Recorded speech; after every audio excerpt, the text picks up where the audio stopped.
Guys, welcome back to my channel BST buddies. Last video में हम लोगों ने देखा था गवर्नमेंट कंपनी। आज के वीडियो में हम लोग देखेंगे मल्टीनेशनल कंपनी, मल्टीनेशनल कॉर्पोरेशन या फिर ग्लोबल एंटरप्राइजेस, आप जो भी बोलिए। बिना देर किए हुए हम लोग स्टार्ट करते हैं। So let's start. Multinational company क्या होती है? एक गाइगनेटिक कॉर्पोरेशन है। गाइगनेटिक कॉर्पोरेशन क्या होती है? इतनी बड़ी कॉर्पोरेशन है ये, इसका साइज इतना ज़्यादा होता है, ये ह्यूज साइज में होती है। इसके प्रोडक्ट, ये बहुत बड़े रेंज ऑफ प्रोडक्ट को ऑफर करती है। इसका टेक्नोलॉजी बहुत ज़्यादा एडवांस होता है, इसके मार्केटिंग स्ट्रैटेजी बहुत ज़्यादा होता है, और सबसे सबसे ज़्यादा इम्पोर्टेंट चीज़ वो है नेटवर्क। मल्टीनेशनल कॉर्पोरेशन का एम ही यही होता है।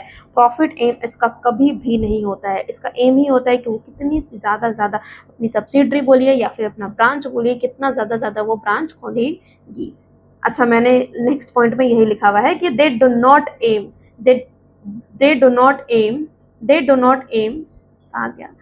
Not aim at maximising profit from all over one product, but instead of spread their branch all over the world. वो ज़्यादा से ज़्यादा अपने ब्रांच को फैलाने में विश्वास रखती है। Now next is feature, huge capital resources. Huge capital resources क्या होता है?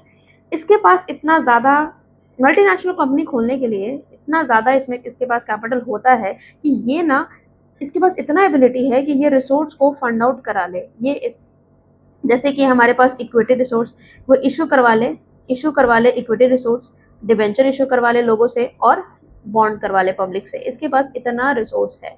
देखिए यहाँ पे क्या लिखा हुआ है कि processing huge financial resource and ability to raise fund from different sources. ठीक है, दे एंजॉय क्रेडिबिलिटी। कहाँ एंजॉय करेगी? कैपिटल मार्केट में। जाहिर सा बात है कि अगर आपके पास इतना एबिलिटी है कि आप लोगों से फंड रेज करवा ले रहे हैं, इट मीन्स कि you are enjoy the credibility of the market. Now next is centralised control. जैसे कि मैंने बताया कि ये जो कंट्री है अपने होम कंट्री में रहती है, और अपना सारा जो है सब्सिडरी कंपनी के थ्रू जो है अलग अलग ब्रांचेस जगह फैलाई हुई है। तो देखिए, they have their headquarter in their home country and exercise over all branches and subsidiary branches को ये होम कंट्री से ऑपरेट करती है। लेकिन इसका मतलब ये नहीं है कि वो इंटरफेरेंस करेंगी डे टू डे ऑपरेशन में। या तो वो 1 महीने का रिपोर्ट मांग सकती है, या तो वो 6 महीने का मांगेगी, या तो पूरे साल का रिपोर्ट मांगेगी कि बताओ क्या क्या सेल हुआ, क्या क्या प्रोडक्शन हुआ, क्या क्या मैन्युफैक्चरिंग हुआ, किस तरीके से कंपनी कैसे रन कर रही है। So however there is a no interference into day to day operation. Okay, next, expansion of market territory. ये इसका ऑपरेशन ऐसा होता है, एक्टिविटी ऐसा ये करवाती है कि ये ऐसा नहीं होता है कि ये अपने फिजिकल बाउंड्री में ही बसी रह जाती है। ये मार्केट जो है बाहर की भी मार्केट को टैप करती है। देखिए इसमें यही लिखा हुआ है कि this operation activity extend beyond the physical boundary. खुद का बाउंड्री जो है, ओन कंट्री का जो बाउंड्री है, उसको वो लांग के वो बाहर के कंट्री को भी वो टैप करती है, बाहर के मार्केट को भी वो टैप करना चाहती है। जैसे कि आप लोगों को पता ही होगा कि बहुत सारी ऐसी बाहर की कंट्री जो हमारे इंडिया के मार्केट को टैप करती है, क्योंकि इंडिया का जो पॉपुलेशन बहुत ज़्यादा हाई है, तो इंडिया एक बहुत अच्छा मार्केट है कोई भी चीज़ के लिए। नाउ दे ऑपरेट ये जो चीज़ें हैं, ये ऑपरेट कैसे करती है? तो अपनी सब्सिडरी के थ्रू ये करती है, अपने ब्रांच के थ्रू करती है, जो कि एफिलिएशन इसको मिला हुआ है अपने होस्ट कंट्री से, यानी कि हमारे होम कंट्री से, पेरेंट कंट्री से। ना नेक्स्ट इज फॉरेन कोलैबोरेशन। हाँ, मैं ये बोल रही थी, फॉरेन कोलैबोरेशन कि ग्लोबल एंटरप्राइजेस जो है यूजली इंटर करती है हमारे इंडियन कंपनी के एक एग्रीमेंट के साथ। किसके साथ?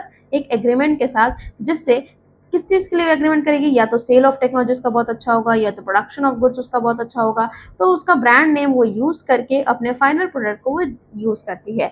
जैसे कि अब ये प्राइवेट सेक्टर में भी हो सकता है, या तो पब्लिक सेक्टर में भी हो सकता है, वो किधर भी कोलैबोरेट कर सकती है। जैसे कि मैं एग्जांपल बताऊं, टाटा सन्स हमारा इंडियन कंपनी है, और स्टारबक्स US बेस्ड कंपनी है। तो आप लोगों ने नोटिस किया होगा, इन दोनों का फॉरेन कोलैबोरेशन हुआ है। तो आप नोटिस किया होगा आपने कि स्टारबक्स की जहाँ जहाँ शॉप है वहाँ पे बड़ा बड़ा स्टारबक्स लिखा हुआ है, उसके जस्ट साइड में राइट साइड में छोटा सा नीचे से लिखा रहता है बाय टाटा। ठीक है, इट मीन्स कि ये फॉरेन कोलैबोरेट हुई है, उसके बाद उसके ब्रांड के नेम यूज़ करके, उसका टेक्नोलॉजी को यूज़ करके, उसका रेसिपी को यूज़ करके वो उसको चलाती है, अपने ब्रांचेस खोल रखी है। Now next is advance technology. जाहिर सा बात है कि मल्टीनेशनल कॉर्पोरेशन पढ़ रहे हैं, इसमें बहुत अच्छा टेक्नोलॉजी सुपीरियरिटी तो होना ही है। ये अपने मेथड ऑफ जो प्रोडक्शन का जो यूज़ करती है उसमें ये बहुत ही एडवांस टेक्नोलॉजी यूज़ करती है। Now next is marketing strategy. Marketing strategy ये लोग यूज़ करती है एग्रेसिव। अब एग्रेसिव क्या होता है बोलिएगा मैम, एग्रेसिव क्या होता है? तो एग्रेसिव मार्केटिंग स्ट्रैटेजी मींस कि ये ना अलग अलग टाइप की चीज़ का लेगी, छोटा छोटा मार्केट को तो ये लोग खा जाती है, दबा देगी ये लोग।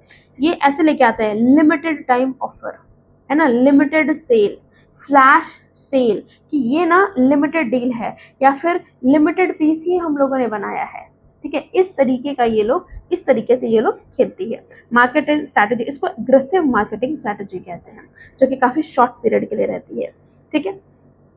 Now next is product innovation. अब प्रोडक्ट इनोवेशन क्या होता है? तो प्रोडक्ट इनोवेशन तो आपको पता ही होगा कि एक एमएनसी जो है इस चीज़ के लिए काफ़ी फेमस है कि ये कैरेक्टराइज है सोफिस्टिकेटेड रिसर्च डेवलपमेंट डिपार्टमेंट के लिए। आपको पता होगा एमएनसी जो है R&D यानी रिसर्च एंड डेवलपमेंट पे बहुत ज़्यादा खर्च करती है ताकि वो प्रोडक्ट इनोवेशन ला सके, क्योंकि जैसे ही प्रोडक्ट इनोवेशन आएगा लोग को नया चीज़ें मिलेगी, लोग उसके तरफ भागेंगे।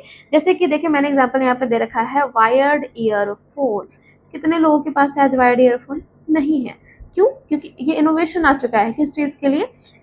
एयरपोर्ट्स का, ईयरबड्स का, है ना, या फिर ब्लूटूथ का, इस चीज़ का आ चुका है। कीपैड आईफोन का, सॉरी कीपैड फ़ोन का। तो कीपैड फ़ोन कितने लोगों के पास है आज? नहीं है। क्यों? क्योंकि स्मार्टफोन का लोग को चस्का लगा हुआ है। तो आने वाले टाइम में फ़ोन भी हट जाएगा। अब बहुत वाले ऐसा टाइम आएगा कि लोग जो है ना, यहाँ पे हमारे हाथ में चिप होगा, हम लोग, या फिर एप्पल का तो आता ही है, हमारे पास चश्मा आती हैं, जिससे हम लोग सिर्फ आराम से रिलैक्स करके देखेंगे, हम लोग बस जो सोच रहे हैं वो चीज़ वो वहाँ पे चल रही है, ठीक है। तो ये सारी चीज़ें प्रोडक्ट इनोवेशन होना ज़रूरी है ताकि वो मार्केट टैप कर सके, चीज़ें नई नई चीज़ आते रहे मार्केट के हिसाब से, लोगों के टेस्ट एंड प्रेफरेंस के हिसाब से, ठीक है। तो product innovation is also important. So हमारा यहाँ पे प्रोडक्ट जो है इनोवेशन हमारा यहाँ पे ख़त्म होता है। So thank you so much. अगर आपको ये वीडियो अच्छा लगा तो please like and subscribe. Thank you.